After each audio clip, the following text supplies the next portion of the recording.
ሰክሰስ ስኬት ይሄ ሐሳብ በሚማሩም በማይማሩም በሕፃኑም በትልቁም በሁሉም ሐሳብ ውስጥ የሚያልፍ ሐሳብ እንደሆነ እንድናቅ በማሳሰብ ነው ልጀምር። ስኬትን ማሰብ የሆነ የእድገት ሽግግር ውጤት እንዳይመስላችሁ። ስኬትን ማሰብ የሆነ ደረጃ ላይ መድረስ ሊመስል አይገባም። በየትኛውም ደረጃ በየትኛውም የትምህርትም ይሁን የእድሜም ይሁን በየትኛውም ደረጃ ብቻ ሰው ስኬት ስለሚለው ሐሳብ ያስባል። ምናልባት ደግሞ በድፍረት የምናገረው ስለ ስኬት ሳያስብ የሚሞት ማንም ሰው የለም። ይህንን እንደምታውቁ እርግጠኛ ነኝ። ግን ሰው ስኬት የሚለውን ሐሳብ የሚያስብበት ደግሞ ደረጃ አለ።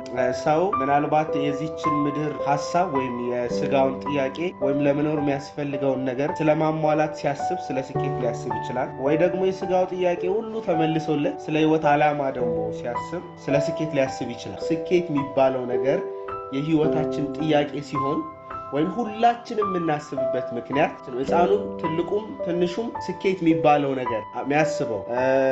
አንዳንዶቻችን በትምህርታችን ሰክሰስፉል ስለመሆን እናስብ ነበረ። ከዛ ትምህርት ስንጨርስ እና ደግሞ ስራ ጋር ስንደርስ በስራ ሰክሰስፉል ስለመሆን እናስባለን። ስራ ደግሞ ተሳክቶልን የሚሆን አይሆን ብቻ በ10 ሺህ ብር ይዘን በ6 ወር የቤት ኪራይ ዕዳ እናገባለን።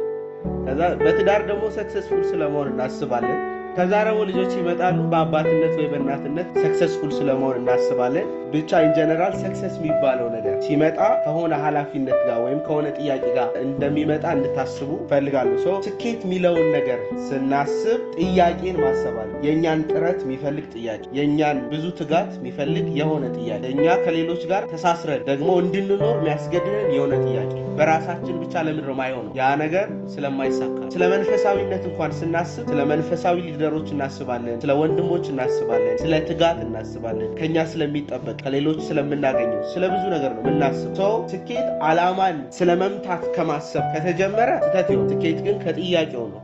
መጀመሪያ ያንን ሁሉ ነገር እንድናስብ ካደረገን ከጥያቄው ነው። ስኬት የራዕይ ግብ መምታት ብቻ አይደለም፣ ዓላማን ማሳካት ብቻ አይደለም። ስኬት የሰው ልጅ ሁልጊዜ ሲያፈላስፈው የሚኖር ነገር ነው።